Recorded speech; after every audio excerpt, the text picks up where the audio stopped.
तुकोजीरावांच्या मृत्यूपूर्वी अनेक कट कारस्थानं शिजत होती.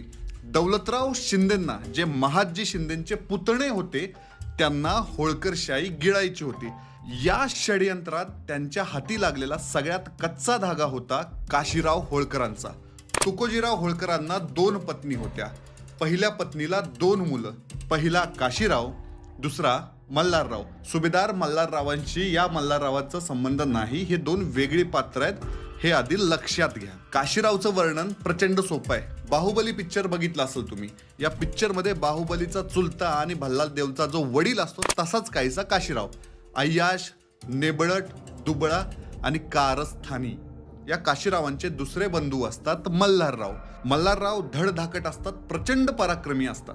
त्यांना वाटत असतं की मल्हाररावांच्या जन्मानंतर तुकोजीरावांना सुभेदारकी मिळाली, शिवाय काशीराव नेबळट आहे, अय्याश आहे, त्याच्या हातात सुभेदारकी देण्यापेक्षा त्यांना मिळालेली सुभेदारकी काय वाईट.